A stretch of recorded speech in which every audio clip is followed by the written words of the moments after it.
Imagine you wake up one day unable to log into your Facebook. Alright, checking emails doesn't work neither. Google, AOL, Yahoo, all tell that your account has been locked or cancelled. Your grandma calls you and asks why you've sent her an email asking for money. Your friends wonder about the strange posts you publish on your Facebook page. Your credit card is locked and you can't log into your online banking account anymore. Now you realize that you've been hacked. You start to think about what happened to all those photos you stored online, or about all the private conversations and intimate confessions which have now been exposed or maybe dumped somewhere in the World Wide Web for everyone to see. You start asking yourself how to explain all of that to your boss and your colleagues. How can you fix up all of this mess? And you ask yourself, how is all of that possible? Well, some hacker has most likely cracked one of your passwords and thus acquired your entire online identity, step by step. We live in the time of the cloud, where all personal information can be accessed from anywhere in the world with any device that allows it. The key we use to protect and seal that information is as old as humanity itself. The password. A secret string which will unlock the door to all our personal information. But today there are relatively easy ways to scam a copy of that key. Sure, some hackers still use good old-fashioned ways to gain access to computer systems by hacking into your network or by spreading viruses. Or they'll send you an email which looks like it's from your bank or from Facebook. The mail will, for example, state that you need to reconfirm your user information. We'll provide you with a link to do so. However, if you click the link and proceed with your login, you'll just get mousetrapped by the hacker. This method is called phishing and is one of the most common and well-known methods to scam passwords from users.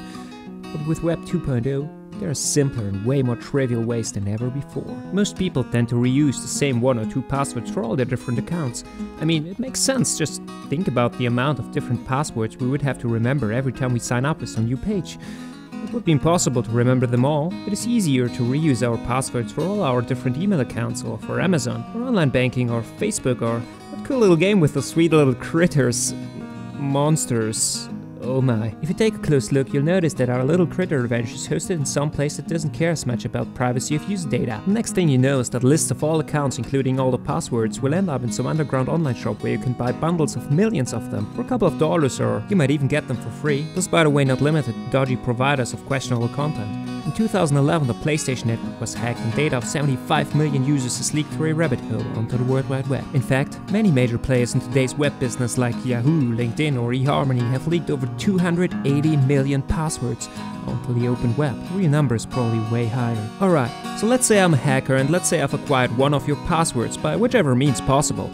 Since know that about 50% of all internet users tend to reuse their passwords, the odds are good that I might be able to log into one of your email accounts. And once there, I'll find all the remaining doors wide open. Almost every provider has a forgot password link, which will allow me to reset your password if I can answer certain security questions which only you are supposed to know. Like, name of your best friend, a couple of minutes on Facebook, the middle or maiden name of your mother, Google phone book or Ancestry.com will surely help. Color or make of your first car, there's a good chance I'll find it with a picture.